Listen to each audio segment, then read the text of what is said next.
지난주일 우리가 127편 거기서 여호와께서 세우는 집에 대하여서 살펴보았습니다. 시편 127편, 128편은 집에 붙여놓은 좌훈이 아니고 이것은 예루살렘 성전에 예배하러 올라가는 순례자들이 부르던 그 찬송이었습니다. 그래서 이 찬송을 통해서 기도가 되기도 하고 또 하나님을 기대하는 그 중심에서 나오는 찬송이기도 했습니다. 예루살렘 성전으로 예배하기 위하여서 순례의 길을 행할 때 그들은 그의 일상을 최소한 8일 정도는 일상을 다 멈춰야 합니다.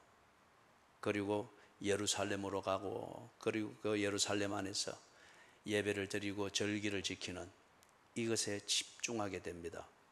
그렇기 때문에 한 8일에서 10일 정도 일상을 멈추었을 때에 농사가 어떻게 될 것인지, 집에 가축들이 어떻게 될 것인지, 상업을 하는 사람들은 단골이 떨어지면 어떨 것인지 복잡한 생각들이 당연히 일어나면서 생각을 혼돈시킬 수 있겠죠.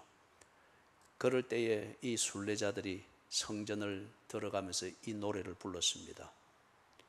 농사가 집을 세우는 것이 아니라 비를 주시고 땅을 주관하시고 공기를 주관하시고 씨앗을 자라게 하시는 여호와께서 집을 세우신다.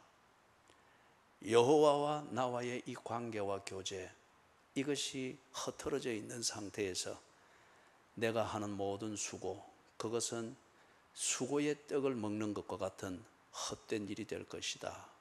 이걸 보면서 잠시 일상을 멈추고 예배를 드리게 되는 것에 대한 불안감, 막연한 불안감, 이것을 믿음이라는 이 확신을 가지고서 그들이 새겼던 겁니다. 그래서 성전으로 오르는 노래라는 그 부제목이 거기에 붙어 있는 거죠. 그래서 시편 27편을 볼 때 여호와께서 세우는 집이다, 그것을 이야기를 하는데 거기 보니까 4가지 여호와께서 세우시는 집에 실상이 있었습니다.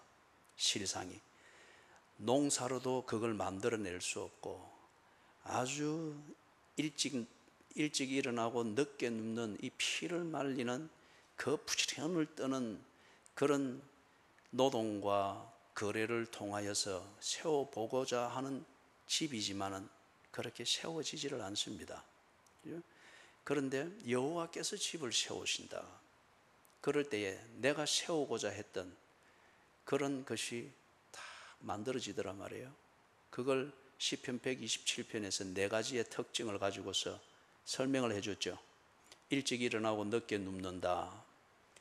노동과 생업입니다. 여러분, 노동이라는 이 단어가 이념적으로 자꾸 그 19세기 말부터 이념적으로 해석되어져서 전승되다 보니까 노동이라는 이 말 자체에 대해서 거부감을 가지거나 이념적으로 접근을 하니까 양쪽으로 나뉘어지는 어떤 이런 역기능이 있는데 이 말 자체는 거룩한 겁니다. 인간의 존재의 시작은 노동과 함께 되었습니다. 땅을 경작하고 가정을 돌보고 그리고 서로 교제하는 것, 이 모든 게 인간이 살아가는 데 필요한 모든 활동을 우리는 일이라고 합니다. 일. 이걸 좀 더 실제적인 용어로는 노동이라는 말로 그렇게 바꾸어서 말하고 있죠. 그래서 여호와께서 세우시는 집, 그것의 실상의 첫 번째 요인이 무엇이었는가? 수고하는 일이 있다는 겁니다. 노동과 생업이 있습니다.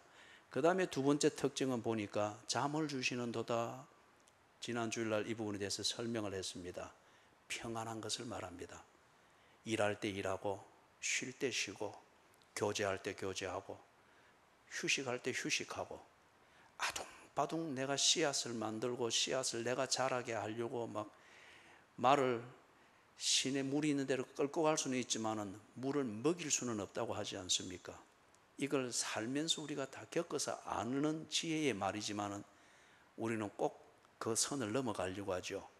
물을 먹이려고 막 그렇게 애를 쓰는데 이럴 때에 일찍 일어나고 늦게 눕는 이 부지런을 떠는 그 수고가 헛되다는 거예요. 평안이 없는 수고, 그거는 재앙입니다. 평안을 만들지 못하는 노동, 그거는 노예의 일입니다. 그런데 여호와께서 세우시는 집, 하나님과의 이 관계가 바로 다 되어져서 인생을 하나님과의 관계 안에서 만들어진 순리대로 그렇게 지내니까 일할 때 일하고 쉴 때 쉬고 씨앗이 자랄 건가 말 것인가 쓸데없는 걱정하면서 밤을 설치는 것이 아니라 잘 때 자니 씨앗은 또 지대로 자랄 때 밤에 쑥쑥 자라고 있는 거예요. 잠을 주시는도다. 세 번째 특징은 보니까 자녀가 양육이 되어집니다. 이걸 여러 분야에서 말할 수 있으나 가장 근본은 가정입니다. 그리고 가정이 제대로 되어져 가고 있는가 하는 열매를 보는 것은 자녀입니다. 자녀입니다. 그래서 이 자녀가 제대로 양육이 되어지고 있는 것, 여호와께서 세우시는 집에 실상을 보여주는 세 번째 특징입니다. 자녀가 제대로 양육이 되어지고 있다고 하는 이것은 뭘 말하는 거예요? 가정의 기능이 제대로 돌아가고 있다는 것이죠. 가정이 콜레스테롤에 막힌 것 없이 가정이 가정답게 제대로 제 기능을 하고 있다는 이 증거가 자녀가 제대로 다 양육이 되어지고 있다. 그 다음에 마지막 네 번째 특징이 보니까 그 가정을 통하여서 가정에 그 대가 이어지는 가문이 세워지고 있는 것을 봅니다. 그래서 전통의 화살이 가득한 자, 그는 성문에서 수치를 당하지 아니하리라. 가정의 명예와 가정의 품위와 가정의 그 가치, 거기에 당대만 즐기는 것으로 되는 것 같으면 그거는 지극히 이기주의적이죠. 그죠? 그런데 이게 전승이 되어지면서 가문이 세워진다. 그래서 지난 주일 마치면서 우리가 성경의 한 약속에 그 구절을 보았던 것은 천대에 이르도록 복을 주겠다. 하나님이 분명히 그리 약속하셨죠. 그 천대의 그 자리는 가문입니다. 그죠? 이 가문이 만들어지는 것은 가정입니다. 가정이 제대로 세워지는 것은 부부입니다. 부부가 제대로 부부의 금실을 만들어가고 나누고 있느냐 하는 그 진심은 술 한 잔으로 뭐 분위기 바꾸는 이것으로 속일 수 있는 게 아니죠. 그 증거는 금실이 좋은 부부의 그 금실의 실제 진실의 증거는 자녀 양육으로 증명이 되어진다 그 말입니다. 자, 그러면서 128편에서 여호와께서 세우시는 집이 되려면 그러면 어떻게 해야 되는가? 이걸 순례자들이 성전으로 올라가면서 일상을 다 접고 왔잖아요. 그러면서 다시 한번 자기들에게 혼돈을 일으키고 이래 다음 주 먹고 살겠나? 이런 이중적 마음이 들 때 시편 28편을 이어 부르면서 확신을 가지는 겁니다. 여호와께서 집을 세우시는데 어떻게 세우시지? 그래서 128편에 보니 여호와께서 세우시는 집이 되려면 여호와를 경외하며 그의 길을 걷는 것입니다. 그럴 때에 복이 있을 것이라고 합니다. 복이 있을 것이라고 합니다. 복권에 당첨된다 어떤 이런 것이 아니라 복이 있을 것이라고 합니다. 사실 여러분, 우리가 부자 되는 게 목적이 되어서는 안 되죠. 복 있는 인생이 되어야 되는 거죠. 그죠? 단지 우리가 100년을 살 수 있는 그런 A 플러스의 평가가 될 만한 몸의 건강 상태, 이게 인생의 목적이 되어서는 안 되겠죠. 복 있는 인생이 되어야 되겠죠. 그죠? 몸이 조금 불편할 수는 있죠. 복 있는 인생을 즐기며 누리며 살 때에 몸이 좀 불편해지는 대가를 치를 수 있습니다. 그러나 복 있는 인생일 때에 몸이 좀 불편하다는 것 때문에 그 사람이 인생이 망가졌다는 자괴감으로 잠을 설치, 이럴 일은 결코 없을 것입니다. 그죠? 결코 없을 것입니다. 여호와께서 세우는 집이 되려면 어떻게 해야 되는가? 여호와를 경외하며 그의 길을 걸으라고 합니다. 지금 이 순례자들은 그렇게 하고 있습니다. 그런데 지금 한쪽 생각에서 흔들리는 거예요. 지금 비 오는데 땅 파고 고랑 만들어서 수로를 뚫어야 될 텐데, 이래야 농사가 될 텐데, 그러나 지금 이 시간에는 농사를 농사되게 하시는 하나님께 내 진심을 보이며 하나님과 교제하는 시간이다 하는 것을 다잡아 다 확신에 거하면서 이 노래를 부르는 거예요. 여호와를 경외하며 그의 길을 걷는 자는 복이 있도다. 여러분, 여호와를 경외한다는 것이 뭘까요? 이거는 인생을 사는 태도를 말합니다. 우리는 이걸 보고 또 흔히 가치관이라 그리 말하죠. 가치관이라고 하는 이게 세워질 때 그 중심이 다 있어야 됩니다. 이 중심을 가지고서 방사형으로 쭉 내 삶을 보면서 이거는 이래야 되겠고 저거는 저래야 되겠고 이거는 먼저 돼야 되겠고 이거는 나중 돼야 되겠고 이거는 없어도 될 것이니 이것 때문에 신경 쓰지 않도록 기꺼이 버려야 되겠고 이렇게 정리할 수 있는 그 기준이 가치관입니다. 가치관. 그래서 이거는 내게 뭔가 중심이 없으면 인생을 사는 자세가 정리되어 있지 아니하면 가치관은 성립되지 않습니다. 그냥 그 시대에서 사는 방식을 이야기하면서 그것과 관련되어진 성공 사례 이야기하고 대박 터지는 것 이런 얘기 한 두세 사례를 들으면 또 그거 흉내 내려고 하고 또는 뭐 미니멀리스트 하면서 뭐 또 정리하는 것 이런 거 영상 보면 또 그것 흉내 내려고 하고 그거는 가치관이 아니에요. 그거는 남의 가치관을 따라하는 복사품입니다. 거기는 결코 만족과 결과를 얻을 수 있는 게 없죠. 여호와를 경외하며 하나님을 중심으로 두는 삶의 자세입니다. 먹을 때도 때로는 고속도로를 가다가 휴게소에 들어가면은 그래서 뭔가를 하나 먹을까 싶어서 보면은 먼저 앉은 자들이 라면 한 그릇을 놓고 다 조용히 기도하고 있는 이 모습을 보게 됩니다. 때로는 그 모습을 볼 때 눈물이 찡핑하고 돕니다. 그죠? 핑하고 돕니다. 그들이 뭘 하는가요? 그냥 허겁지겁 먹어도 되죠. 때로는 마음으로 기도해도 되겠지요. 그러나 그분이 그렇게 휴게소에 많은 사람들이 그렇게 뭐 지나가는 길인데도 딱 자기 라면 한 그릇 두고 기도하는 거 여호와를 경외하는 자세죠. 여기에 하나님이 계신다. 지금 내가 하나님과 함께 하고 있다. 하나님께서 내게 이 쉼을 주듯 잘 쉬어라고 또한 이 라면을 주신다. 이 마음의 자세입니다. 그죠? 마음의 자세입니다. 다 부모 아래서 자라지만은 어떤 자식은 자기의 모든 삶의 영역에서 부모를 생각하는 자식이 있고 어떤 자식은 부모가 눈에 안 보이면은 지밖에 모르는 자식이 있습니다. 전자는 부모를 경외하는 자식이고 후자는 그냥 부모를 돌보는 도덕적 행위 대상으로만 여기는 자식입니다. 여호와를 경외한다는 것 다시 반복하지만은 인생을 사는 마음의 자세입니다. 이 자세가 있을 때 그것에 합당한 가치관이 만들어지게 되는 거죠. 그럴 때에 그의 길을 걸어라. 이 가치관을 따라서 실천적인 삶을 사는 겁니다. 생활 내용을 보면 됩니다. 생활 내용을 보면 모임을 하다가도 예배 드릴 시간이 됐다.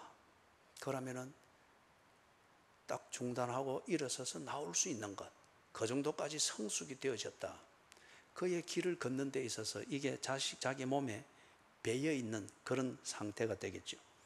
사랑하는 여러분, 여기서 그의 길을 걸어라. 여호와를 경외하는 이 자세가 있을 때에 그 중심대로 그의 길을 걸어라. 이걸 좀 더 이해하기 위해서 순례자들이 성전을 올라가면서 이 노래를 다 부릅니다. 그들의 일상에는 지금 뭐가 있는 거요? 이 예배를 드리기 위해서 한 10일 정도 일상을 중지하고 왔습니다. 일상을 중지하고 왔습니다. 이걸 모르는 이 여호와를 경외함이 없는 사람들이 이 사람들의 이 처신을 볼 때 광신도로 보입니다. 그리고 이 경쟁자 가게에서는 이들이 없는 틈에 단골 빼앗는 절호의 찬스를 알고 한편으로는 저 바보 같은 사람들 종교 생활을 해도 뭐 저렇게 광신도적으로 하나 욕을 하면서 다른 한편으로는 절호의 기회로 이용해 먹을 겁니다. 그럼에도 불구하고 이 순례자들은 그의 길을 걷습니다. 여호와를 경외하기 때문에. 여호와를 경외하는 것은 그분으로부터 얻을 어떤 뭔가 대박 터질 그게 있기 때문에가 아니라 그걸 포함해서 내 삶을 지켜주시는 인격적으로 나를 교제해 주시는 그 하나님의 존재와 그분의 그 마음을 알기에 경외하는 겁니다. 그래서 그 길을 걷는 겁니다. 우리 일상의 예를 하나 들어보면은 어제 한 청년 카펄이 찾아와서 우리 교회를 다니다 뭐 서울에 직장을 잡아서 가면서 다녔는데 어제 찾아와서 인사할 겸 그래 왔습니다. 그래서 대화를 좀 나누는 가운데 이 남자 청년이 우리 교회에 있을 때도 굉장히 올곧았어요. 생기기도 참 잘생겼지만은 아주 처신이 반듯했습니다. 그런데 아니나 다를까 어제 얘기를 나누는데 이 여자친구가 자기가 지금 현재 힘든 부분을 이야기를 하는 거예요. 목적 설정이 안 돼 있다. 이 목적을 설정하기 위하여서 지금 다른 일들을 다 두고 이걸 위해서 나름대로 고민을 하는데 내 나름대로는 참 힘듭니다. 그걸 옆에 남자친구가 듣고 있다가 그게 어렵나? 나는 그거 벌써 다 정리했는데 그건 기본 아니가? 이 여자친구가 참 내가 볼 때 마음이 넓은 것 같아요. 만약에 그걸 여기서 누구 내가 이름을 안 대도 알겠죠, 그죠? 누구 이래 했으면은 대번에 빨딱 일어나가지고 끝이다. 예? 뭐 그래 했을 수 있지 않겠어요? 그럴 만큼 제가 들어도 그거는 가슴이 철렁해요. 그래서 그 친구에게 있는 자리에서 그랬습니다. 남자는 말을 거리하는 게 아니다. 남자는 말을 거리하는 게 아니고 특히 이런 경우에는 남자는 여자에게 공감대를 만들어줘야 된다. 감성으로 이야기해라. 네 말은 맞지만은 지금 네 여자친구가 듣기로 원하는 것은 맞는 말을 듣고 싶은 게 아니고 자기를 이해해주고 내 편이다 하는 것을 느끼게 해주는 말을 듣고 싶은 거다. 여러분 제가 기가 막힌 말을 했지요. 이는 여자가 대답해야지 남자가 그렇게 크게 대답. 예. 그러니 이 여자친구가 굉장히 고마워하면서 그리고 지 남자친구를 한번 보면서 이렇게 쿡 찌르는 거예요. 그런데 이 남자친구가 참 사람이 괜찮은 남자입니다. 경륜이 쌓이면은 이 남자친구는 스스로 그걸 충분히 터득할 수 있는 친구예요. 그래서 그 과정에서 내가 한번 그 이야기를 직설적으로 해준 거예요. 그러니까 이 남자친구가 거기서 예, 알겠습니다. 고치겠습니다. 멋있잖아요. 이게 젊은이의 겸손이고 젊은이의 당당함이죠. 그죠? 젊은 논리로 버티는 것이 아니라 오를 때에 인정할 줄 알고 고치겠습니다. 이게 여러분 하나님을 경외하는 마음이 있는 것이고 하나님을 경외하는 마음을 가지고 그 길을 걷는 실천적인 모습입니다. 그것이 하나님이고 그것이 하나님을 믿는 내가 걸어야 될 길일 때 기꺼이 인정하고 고칠 것을 고치고 그렇게 또 걸어나가는 것. 이게 여호와를 경외하며 그의 길을 걷는 것이죠. 그러니까 복이 그리하면 어떻게 한다고요? 복이 있을 것이다. 그렇게 말합니다. 이 복이 있다고 하는 것이 뭘까요? 이거는 이제 그 밑에 2절을 보니까 수고한 대로 먹을 것이라 그러죠. 이게 복입니다, 여러분. 수고한 대로 먹을 것이다. 여러분, 복은 뭔가 기적이 확 일어나가지고 전혀 준비되어지지 않고 내 일상과 전혀 다른 그 어떤 기적과 같은 것이 터뜨려져 가지고 막 돈보따리가 쏟아졌다. 여러분, 그건 복이 아닙니다. 복 있는 인생을 만드는 하나의 기회가 될 수 있고 자원이 될 수 있죠. 자원이라고 하는 것은 잠재적인 가치이지 이 자원이 현찰과 같은 그런 가치는 아닙니다.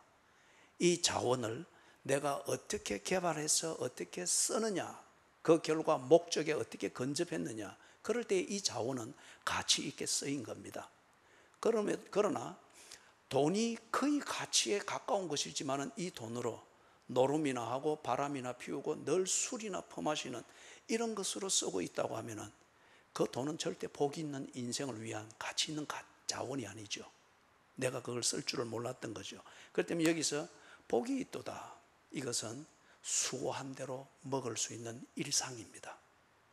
수고한 대로 먹을 수 있는 이 일상, 일을 할 수 있고 일한 것을 통해서 내가 세운 고상한 목적을 이루어 나가는 그 기회로 삼을 수가 있고 그런 자원으로 삼으며 그걸 통해서 목적이 이루어지는 것을 보고 이루어진 그 보람을 공유하면서 그 공감을 나누는 이 즐거움을 누릴 수 있는 것, 이게 여러분 일상이지 않습니까? 이 일상이 흐트러지지 않고 심지어는 기적 같은 사건에 의해서도 이 일상이 흐트러지지 않고 일상의 평온함과 일상의 안전함과 일상의 여유로움, 이것이 다 유지되어지고 이 자체 안에서 잔잔한 평안과 즐거움을 누릴 수 있고 나눌 수 있다고 하는 것, 이게 복 있는 인생입니다. 여러분, 우리가 왜 병원을 가고 왜 운동을 하고 왜 때로는 더 열심히 잔업을 하면서 수입을 더 올리려고 때로는 무리를 하죠? 일상을 회복하기 위해서지 않습니까? 일상을 유지하기 위해서지 않습니까? 그 일상이 어느 부분 펑크가 나고 위기가 됐을 때 그걸 메우기 위해서 때로는 이틀 3일씩 밤샘을 하면서 일을 하기도 하고 때로는 건강을 아니면 약으로 보충을 하면서 건강을 어느 수준에 올리려고 하고, 복이 또다 일상을 말합니다. 어떤 일상인가? 수고한 대로 먹는 그 일상이죠. 그렇기 때문에 여러분, 수고한다고 하는 것, 내가 일을 한다고 하는 것, 이거는 내 삶의 목적을 이루는데 관련되어지는 모든 인간적 활동, 이것을 통틀어서 일이라고 합니다. 꼭 돈을 버는 것만이 일은, 그건 아주 좁은 개념이고 경제적 개념이죠. 그럴 때에 여러분, 이런 개념에서 볼 때에 일을 한다, 수고한다, 이것은 복 있고 형통하게 되는 것의 통로입니다. 무슨 말이에요?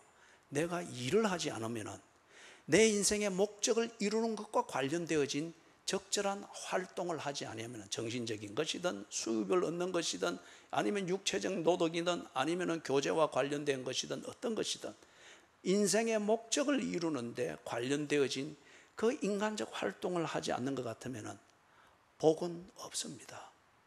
형통은 없습니다. 그런 것을 성경은 가르치지 않습니다.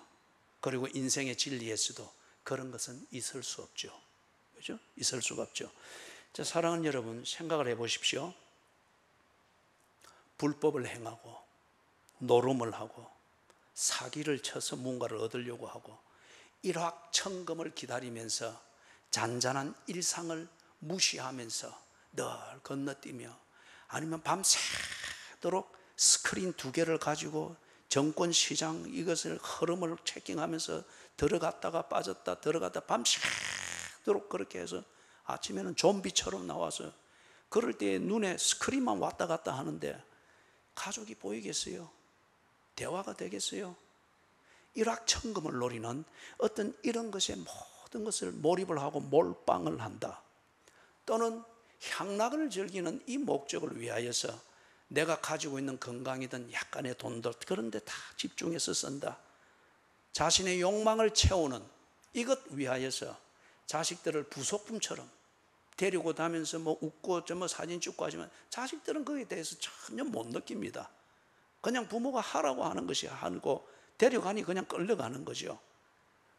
어떤 면에서는 추억 만들기는 결국 부모의 자기 자신의 양심을 때우는 것이고 자기의 자식 키우는 자기 방식을 욕구를 채우는 것이지, 진정 자식의 입장에서 이 자녀가 지 목적을 찾고 인간성을 만들어가고 인격이 형성되어지는데 필요한 것일까를 고민하면서 만드는 부모가 그리 많지 않습니다.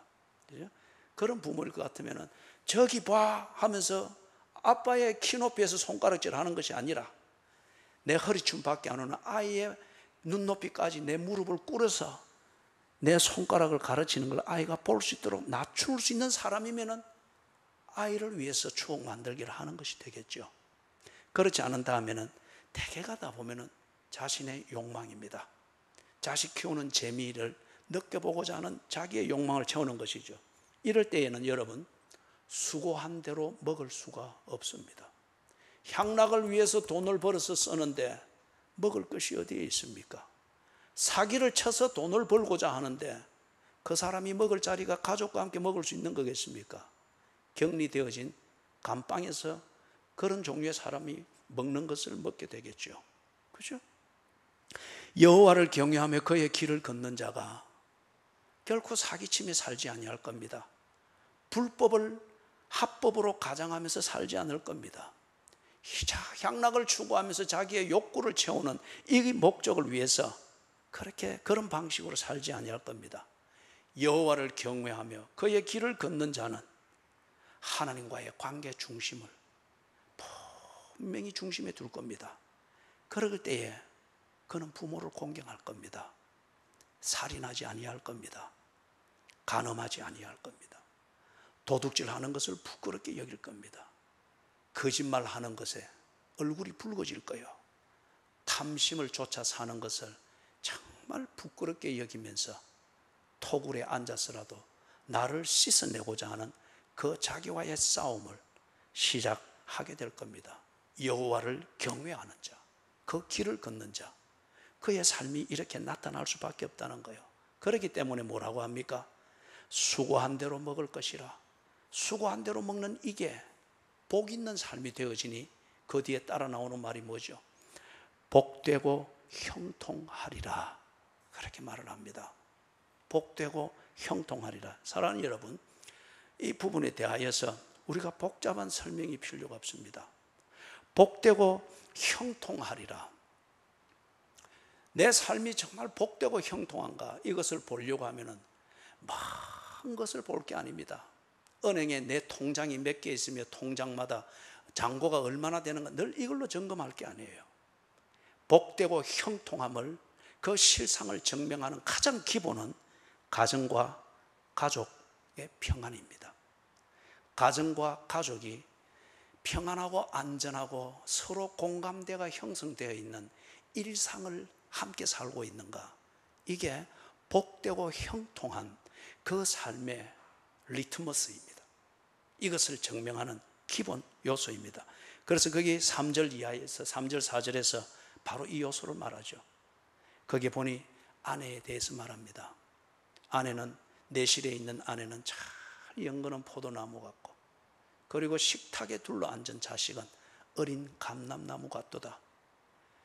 이스라엘 땅에서는 이 감람나무가 그들의 일상에 있어서 가장 중요한 그런 나무 중에 하나죠. 그래서 연걸어서 이게 저들의 삶과 교제에 얼마나 유익하고 그렇게 관련이 되어 있는가 하는 것을 그림처럼 묘사를 하고 있습니다. 이걸 간단하게 정리하면 이렇습니다. 복되고 형통하리로다. 부부 관계가 원만해야 됩니다. 그래서 지금 여기 128편, 127편과 128편에서 이 일을 주도하는 것, 여호와께서 세우는 집을 위하여서 여호와를 경외하며 그의 길을 걷는 이 한 가족과 가정의 리더십을 누가 지금 하고 있는 거예요? 가장이 하고 있습니다. 보편적으로는 가장이 이 역할을 한다 할 때는 남편이죠. 남편이 없는 경우 싱글맘이 있습니다. 그러면 싱글맘이 가장의 역할입니다. 그죠? 가장의 역할입니다. 이것을 하는데 128편에서 이걸 이제 가장, 남편이라, 이거 보편적인 개념에서 우리가 볼 때에 남편이 내가 집을 세우려고 할 때에 아내는 남편을 공포의 대상으로 여기며 가장되어진 복종과 교제를 하는 것으로 전락하기가 쉬울 겁니다. 잘 연그른 포도나무이기보다는 참 말라서 가지치기를 하지 않으면 곧 죽게 될 그러한 쓸모없는 포도나무처럼 되어 있을 겁니다. 남편이 자기의 어떤 욕구를 따라서 집을 세우려고 하면 식탁에 자식들이 모이지 않습니다. 아버지가 나타나는 소리가 들리면 자식들은 전부 다 지방으로 들어가고 딸깍딸깍 문 잠그는 소리가 날 겁니다. 다 흩어집니다. 가장이 집을 세워야 됩니다. 집을 세우기 위해서 가장이 그 리더십의 기본이 뭐냐? 여호와를 경외하라. 여호와를 경외하는 그 삶의 자세를 가지고 그 길에 합당하도록 처신해라. 그리하면은 네가 가정을 세울 것이다. 그리하면은 복된 일상을 회복할 것이다. 그래서 부부 관계가 지금 3절에서 그림처럼 말하듯 내실에 있는 아내는 술 퍼먹고 늘 뭐 술주정하면서 뭘 이게 아니고 잘 연그른 포도나무 같도다. 사랑하는 여러분, 왜 내실에 있는 아내들이 자꾸 여자가 되려고 할까요? 왜 자꾸 포르노에 나오는 그런 여자의 그 육감을 자꾸 자기도 즐기려고 할까요? 왜 잡지에 나오는 팔등신 같은 그러한 것으로 자꾸 자기를 만들어 가려고 착각을 하고 그걸 일상생활에서 자꾸 집중할까요? 부부관계에 문제가 있으니까 그렇겠죠. 아내로서의 자기의 존재감, 엄마로서의 자기의 존재감, 아내로서의 자기 인생의 진화 과정에서 지금 아내로서 내 인생을 복되게 누린다 하는 이게 없으니 여전히 여자로 머물려고 하는 거겠죠. 그죠? 여러분, 내실에 있는 아내가 다 일하고 딱 남편이 들어올 때, 아, 여보 이제 왔어요 하고 다 나올 때, 그죠? 다 아내의 몸집, 그죠? 아이 키우면서 딱 풍성해진 배무덤, 딱, 그 다음에 이래 해도 듬직하고 저래도 듬직할 수 있도록 듬직한 그 나무 둥치 같은 허리, 딱 이래서 뭐, 그리고 웃으면 푹하게 보이는 이중턱, 뭐. 그런데 건강하기는 엄청나게 건강하고. 여러분, 이런 게 왜 가정에서 안 통할까요? 왜 가정에서 언제나 잡지 모델로 나오는 그런 사람이 나오기를 기다리는 걸까요? 이 뭔가 잘못됐습니다. 그죠? 부부의 관계가 복된 인생에 있어서 참 중요한 요소 중 그 하나, 어쩌면 핵심입니다. 부부의 이 관계가 정말 부부답습니다. 그 다음에 두 번째 나오는 게 부모와 자녀의 관계죠. 식탁에 둘러앉은 어린 자식들은 잘 연결은 감람나무 같도다. 여러분, 참 정말 여러분의 가정에서 식탁이 살아나기를 바랍니다. 어떤 의미에서는 가장이 이런 리더십을 발휘해서 한번 결단을 해서 한번 가정에 적용을 해 보십시오. 현관에 핸드폰을 다 두는, 보관하는 그 조그만 박스를 하나 만들어서 남편 것, 아내 것, 자녀 1, 자녀 2, 자녀 3 현관에 들어올 때 거기에 다 넣어두고 딱 들어오고, 식탁이나 어디에 앉았을 때에는 다른 것에 정신 팔리지 않고 가족들 얼굴 보면서 그리고 대화를 나누는, 이걸 회복할 수 있도록 한번 시도를 해보면 어떨까요? 부모와 자식의 이 관계가 회복이 됩니다. 복된 가정. 그리고 그 가정에 3절 끝에 보니까 가정과 가족이 회복이 됩니다. 여러분, 한 지붕 안에 있지만은 거기서 가정이 회복되어지지 않고 가족의 기능과 교제가 없다면은 그거는 식구들의 모임이지 가족의 모임이 아닙니다. 가정을 세우는 가장이 해야 될 이 리더십의 중대한 책임 중에 하나는 가정을 세워야 됩니다. 식구를 먹여 살리는 것이 아니고, 그리 해야 되는 이유가 있다면 가정을 세우고 지키기 위해서입니다.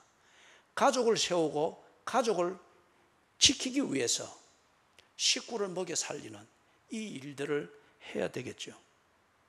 여러분, 부부의 관계가 3절에서 말하는 것처럼 이렇게 금실이 자연스럽게 흐르고 있고, 부모와 자식 간의 관계가 교제의 그러한 온상이 되고 있고, 이걸 통해서 식구들의 웅성거림이 아니라 가정이 세워지고 가족이 만들어지는, 이걸 보면서 이 따뜻한 분위기, 이걸 3절 그림에서 볼 때 우리 여러분 뭘 느낍니까? 여기에 평화가 있습니다. 여기에 안전이 있습니다. 여기에 행복이 있습니다. 그렇죠? 사랑하는 여러분, 무엇이 복입니까? 바로 이거지 않습니까? 평화를 누리고 나누는 것, 안전함 속에서 자기다움을 발휘하고 낄낄거리고 웃고 농담하고 때로는 티격태격 싸우되 상처받을 정도로 싸울 때가 되면 탁 멈출 줄 아는 것, 안전할 때에 그럴 수 있는 거지 않습니까? 원한을 살 필요가 없으니까 행복을 누릴 수 있는 것. 행복은 그 순간에 내가 느끼는 감정 상태입니다. 행복은 쭉 1년 동안 저장되는 것이 아니고 그 순간에 만들어진 그 순간에 그걸 보면서 내가 느끼는 감정 상태입니다. 그런데 이게 언제나 평화와 안정 가운데 있을 때 내가 느끼는 감성은 불안할까요? 보람될까요? 보람되는 이게 행복이지 않습니까? 그래서 여러분, 복된 그 삶, 복된 인생, 복되고 형통하리라. 그것의 기본이 어디에서 이루어지는가? 가정이고 가족입니다. 이 가정과 가족은 어떻게 세워지는가? 금실이 좋은 부부, 교제가 되는 부부, 남편의 기능을 다하고 아내의 기능을 다함에 있어서 서로 그것에 대하여서 자원하는 마음이 있고 공감하는 이 교제가 있는 부부. 두 번째는 부모와 자식 사이에 참 정말 그 혈육 같은 이 교제, 이것이 있을 때 가정은 세워지고 가족은 만들어지고, 이 가정과 가족에서 일상이 진행이 되어질 때 평화를 누리고 안전을 느끼고 행복을 순간순간 느낄 때에, 그 일상이 유지될 때 복 있는 가정이죠. 복된 인생이죠. 그렇죠? 이것을 만드는 그 통로가 수고하여 일을 하는 것이라고 그랬습니다. 말씀을 정리합니다. 여러분, 여호와를 경외함에 있어서 이걸 단지 지금 도덕적 차원에서만 듣고 법적 차원에서만 듣고 그거 하면 좋은데 참 그 도덕이라는 게 피곤하지요. 어떻게 내가 완전할 수 있겠습니까? 라고 하면서 스스로 자기 자신에게 쉴드를 치는 사람들이 개중에 있을 겁니다. 사랑하는 여러분, 여호와를 신뢰할 수 없습니까? 그분이 하신 일을 생각하십시오. 그분이 누구인가를 아직은 잘 모른다면 그분이 나를 위해서 한 일을 생각해 보십시오. 그분이 나를 위해서 한 일, 즉 교제를 생각할 때에 우리는 그 교제를 나누는 상대방의 성품을 알고 본질을 압니다. 그 마음을 압니다. 그분이 나를 위해서 한 일, 나를 사랑하셔서 당신의 독생자를 보내주셔서 나의 숙명적이고 운명적인 나의 장애물인 죄, 그래서 나는 지옥 체질이 되어 있을 수밖에 없는 나를 구해내셨습니다. 이걸 위해서 그분은 당신의 독생자 예수를 보내주셨고, 예수는 십자가에서 우리의 구원을 위하여서 기꺼이 당신을 희생제물로 주셨습니다. 이것을 안다면 우리가 여호와를 신뢰할 수 있지 않겠습니까? 그분께 어떻게 그러면 나아가야 됩니까? 그렇게 물을 수가 있겠죠. 하나님이 어디 있습니까? 여호와가 어디 있습니까? 어떻게 나가야 됩니까? 눈 감고 기도해야 됩니까? 하루 3장씩 성경을 읽어야 됩니까? 교회 아무리 가도 하나님 안 보이던데요. 그럴 수 있습니다. 하나님께서 내게 이루어 주신 그 일, 그 중에 대표적인 것, 당신의 독생자 예수가 오셔서 내가 하나님과 교제가 될 수 있도록 나의 운명적인 그 담벼락인 지옥의 문을 부수고 나를 건져내셨습니다. 이 일을 하시면서 언제든지 내가 한 이 일, 예수의 십자가를 바라보면서 내게 오너라. 이런저런 도덕적 관념이나 그러한 강박관념이나 완벽해야지 하는 니도 안 되는 그런 강박관념으로 네 스스로 장애물을 만들지 말고, 어떤 길에 있든지 오늘 내가 네게 한 이 일, 너를 사랑하여 한 이 일, 십자가를 바라보고 그냥 밟고 오너라. 십자가를 바라보고 올 때 네 발밑의 길은 내가 만들 것이다. 헛디딜 일이 없을 것이다. 이게 여호와를 경외하는 것입니다. 그래서 이걸 언제나 우리가 볼 수 있도록 하기 위해서 십자가의 이미지, 이것을 우리 곁에 남겨둔 거예요. 저 이미지를 볼 때에 하나님이 나를 사랑하셔서 나를 위하여 한 일을 기억할 수밖에 없기 때문에, 그럴 때에 이 길, 저 길 보면서 복잡하게 살지 않고 그냥 십자가만 보고 하나님께로 가는 겁니다. 그럴 때 하나님이 받으시는 거예요. 여호와를 경외하며 그 길을 걷는 자는 복이 있도다. 십자가를 보면서 하나님의 사랑을 믿고 하나님께로 나아가십시오. 그리고 하나님이 여러분을 인도하시고 권면하는 대로 그렇게 고치며 사십시오. 그리하면 여러분의 가정이 세워질 것이고 여러분의 가정에 없던 부부의 금실, 드라마 보면서 흉내낼 필요가 없고, 야동 보면서 자극을 주어서 뭔가 새로운 기분을 만들어 보려는 그 어리석은 것을 흉내낼 필요가 없이, 여러분의 침실을 더럽힐 필요가 없이 부부의 금실이 거룩하게 회복이 될 겁니다. 그리고 아버지가 들어올 때 집 안에서 딸깍딸깍 소리나고 조용해지는 이 좀비의 세상의 분위기는 없어질 것입니다. 아내와 아이들이 수고하고 들어오는 아버지와 남편을 향해서 대화를 나누기를 시작하며 여러분의 식탁에는 평화와 안전과 행복을 나누는 가정의 자리가 될 것을 주님의 이름으로 축원합니다. 아멘.